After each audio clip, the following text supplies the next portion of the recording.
Now welcome back, ladies and gentlemen, and thank you so much once again for watching this video. Please subscribe just in case you are here for the first time, and also you can press the notification bell so that you can automatically receive the notifications from YouTube immediately I post a video here on this channel. And to my subscribers, I really want to appreciate you so much, because without your support then this channel cannot be where it is currently. So feel very much welcome as you watch, and I don't take your support for granted. So the former Jubilee Party Secretary General by the name Raphael Tuju was among the leaders who frustrated William Ruto so much during the Jubilee Party administration, without knowing that maybe one day Raphael Tuju may require some help from President William Samoei Ruto. You know, some people here can say that Raphael Tuju was being used by the former head of state, Uhuru Kenyatta and Raila Odinga. But in my considered opinion, the fact still remains the same here, that Raphael Tuju was among the leaders who mistreated William Ruto so much in Jubilee. Because I remember very well, first of all, Raphael Tuju coming out to the public to declare William Ruto as persona non grata in the Jubilee Party, and he therefore went ahead to deny William Ruto access to the Jubilee Party headquarters in Pangani area. That is not the end. Secondly, I remember very well Raphael Tuju coming out together with some leaders in the Jubilee Party who are allied to Uhuru Kenyatta and Raila Odinga, the handshake government, basically, to officially kick out William Ruto as the Jubilee deputy party leader. That is not enough, ladies and gentlemen. Raphael Tuju also was among the leaders in Jubilee who organized to impeach William Ruto as the deputy president of the Republic of Kenya.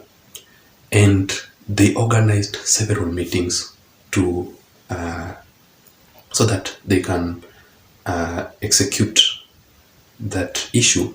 But the reason as to why they failed totally is because William Ruto was so much ahead of them and he had numbers. The fact remains that William Ruto in the Jubilee Party had more MPs than Uhuru Kenyatta, and that is why Uhuru Kenyatta went ahead to require some help from ODM party, Raila Odinga's ODM party, and they combined together. So you would find a situation whereby the handshake government, the MPs from ODM and the faction of the Jubilee Party leaders who were supporting Uhuru Kenyatta by then, were the ones who combined together so that at least Uhuru Kenyatta can be strong enough in parliament, so that at least he can in any motion in parliament, Uhuru Kenyatta can win. And also Raphael Tuju was among the leaders who executed several attacks, severe attacks on President William Samoei Ruto so much during the Jubilee Party administration. But currently, ladies and gentlemen, Raphael Tuju is or may end up losing several properties that belongs to him to the auctioneers, simply because of the huge debt that Raphael Tuju has failed to pay. In 2015, Raphael Tuju borrowed from bank a total of $9.3 million, which is estimated to around 1.2 billion Kenyan shillings. And from that day, because he has failed to pay, it has accumulated to around 2 billion Kenyan shillings. But the most shocking thing is that Raphael Tuju is being abandoned, has been betrayed and neglected by the former head of state Uhuru Kenyatta and Raila Odinga. Up to date, I've not yet seen Uhuru Kenyatta coming out to rescue Raphael Tuju. I've not yet seen Raila Odinga and other allies of the Jubilee Party who are together during that time, frustrating William Ruto, coming out to rescue one of their own, Raphael Tuju. I think this time round, Raphael Tuju may need some help from President William Ruto, because he is the only one who can solve his issues. if he talks to him very well. Also, the most shocking thing is that whenever Raphael Tuju goes to any lawyer here in Kenya to try and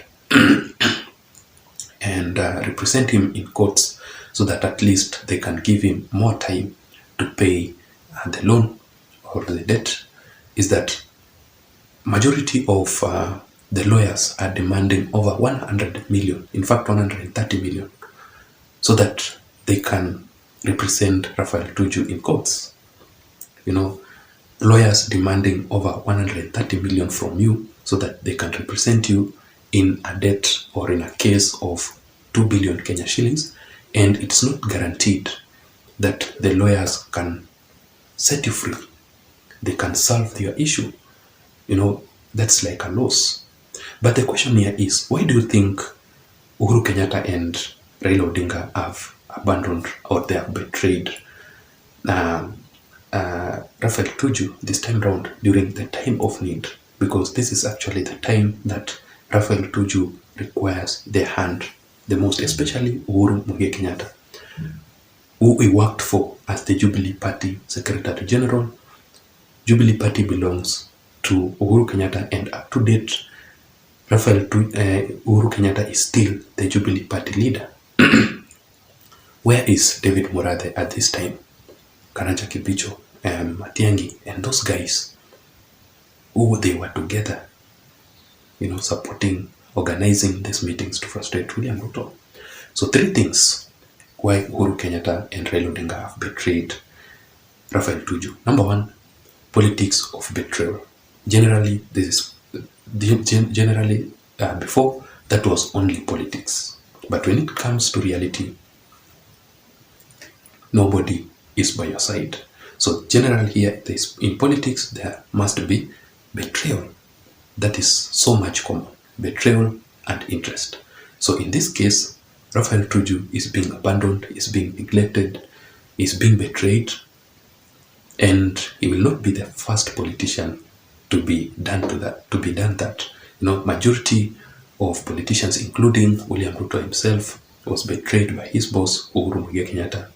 Raila Odinga betrayed several of his NASA principals by then. You know, this is actually a very common thing, a very common issue when it comes to politics. Secondly, ladies and gentlemen, it's simply because Uhuru Kenyatta is out of power. If, for example, let's say Uhuru Kenyatta was still in power, in fact, when Uhuru Kenyatta was still in power, all these issues did not emerge. So basically, you can clearly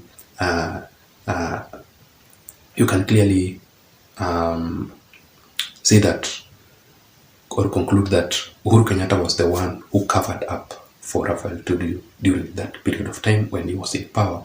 Currently, William Ruto is the one in power, and maybe for Raphael Tuju to be cleared his name, or maybe his loan can be covered up, and maybe he cannot lose, for him not to lose his properties to the auctioneers, then he may require some help from William Ruto, maybe to cover up from him, or maybe to issue or to help him in one way or another, so that at least he can have more time on to consider out on how he will pay the debt. You know, Raphael Tuju's problems or issues are not something to laugh at, but we are just analyzing here on the issues that are affecting Raphael Tuju. That is why I came from the beginning, the historical Raphael Tuju when he was powerful in the Jubilee Party and the people who they were with. But currently, during the time of need, Raphael Tuju has been left out alone. And thirdly, ladies and gentlemen, it's simply because of the loss, the presidential loss by Raila Odinga. I think when Raphael Tuju was supporting Uhuru Kenyatta to endorse Raila Odinga, Raphael Tuju knew it very well that if Raila Odinga will get into power, then definitely he can cover up for him. But currently, Raila Odinga is together with his own personal issues. He is currently in the opposition side. There's no way that he can help Raphael Tuju simply because he is actually in the opposition side. So that was it, ladies and gentlemen. What do you think about Raphael Tuju's issues? Let me hear your thoughts on the comment section below. Otherwise, I don't have much. Thank you so much for watching. Until next time, my name is Jason, but please don't forget to subscribe to my channel. Bye bye.